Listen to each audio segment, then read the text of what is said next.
তাত আমাৰ ক'বলগীয়া নাই।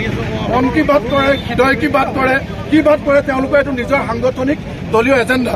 কিন্তু আমাৰ ঐতিহ্যমণ্ডিত ৰংঘৰত আমি কালি নিশাৰ পৰা দেখিছোঁ তেওঁলোকে ধৰ্মীয় কিছুমান উগ্ৰ প্ৰলেপ সনা কিছুমান দৃশ্য তেওঁলোকে প্ৰজেক্টৰ জৰিয়তে তাৰ বেৰত লগোৱা হৈছে। আৰু এই কথাটো আমি কেতিয়াও মানি ল'ব নোৱাৰোঁ। ৰংঘৰ আপোনালোক সকলোৱে জানে, ৰুদ্ৰসিংহ ডাঙৰীয়াই প্ৰথমতে বাঁহ বেতেৰে মাটিৰে নিৰ্মাণ কৰিছিলে 1746 খ্ৰীষ্টাব্দত। তাৰ পাছত প্ৰমত্ত সিংহ ডাঙৰীয়াই এই আজিৰ ৰংঘৰৰ প্ৰলেপ দিছিলে, যি ৰংঘৰৰ পৰা ৰাজ বিষয়াসকলে, ৰাজ পৰিয়ালবিলাকে ইয়াৰ পৰা তেওঁলোকে বৃহত্তৰ অসমীয়া জাতি, অসমত বসবাস কৰা প্ৰতিটো জাতি জনগোষ্ঠী, প্ৰতিটো ধৰ্মাৱলম্বী লোকক একত্ৰিত কৰি বৃহত্তৰ অসমীয়া জাতি গঠন কৰিছিলে। ইয়াত কোনো সাম্প্ৰদায়িক, কোনো হিন্দু মুছলমান, কোনো ধৰ্মীয় কথা ইয়াত নাছিলে। সকলোকে একলগ কৰি অসমীয়া জাতি গঢ় দিছিলে। আৰু সেই অসমীয়া জাতিৰ কৃষ্টি সংস্কৃতি তেওঁলোকে এই পথাৰৰ পৰা ৰচনা কৰিছিলে, এই ৰংঘৰ বাকৰিৰ পৰা ৰচনা কৰিছিলে। এই ৰংঘৰ বাকৰিক এতিয়া তেওঁলোকে টাৰ্গেট কৰি লৈছে। এই ৰংঘৰ বাকৰিৰ বেৰত তেওঁলোকে ডাঙৰকে এটা ওম তাত লগাই দিছে।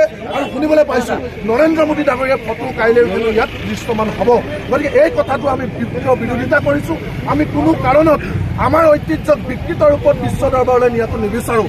আমি দেখিছোঁ লাচিত বৰফুকনক তেওঁলোকে হিন্দু বীৰ সজাই বিশ্ব দৰবাৰলৈ নিলে।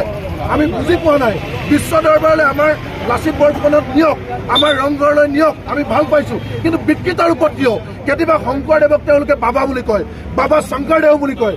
আমাৰ মহাপুৰুষ শ্ৰীমন্ত শংকৰদেৱ, সেই কথাটো কি হিমন্ত বিশ্ব শৰ্মাই কিয় বিকৃত কৰিছে? সেই কথাটো কিয় বিজেপিৰ নেতাসকলে বিকৃত কৰিছে? এতিয়া ৰংঘৰক কিয় হিন্দুত্ববাদৰ উপাসনা স্থল হিচাপে দেখুৱাব বিচৰা হৈছে?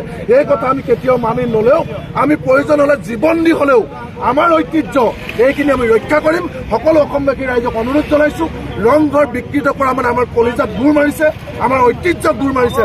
আমাৰ দা ডাঙৰীয়া, আমাৰ পূৰ্বপুৰুষক ডেঙুচালি কৰিছে, আমাৰ অসমীয়াত্ব শেষ কৰিব বিচাৰিছে। এই কথা কেতিয়াও মানি নল'ব। আমি জাতীয়তাবাদী, জাতীয়তাবোধ সম্পন্ন সকলো ৰাইজক ওলাই আহিবলৈ আহ্বান কৰিছোঁ।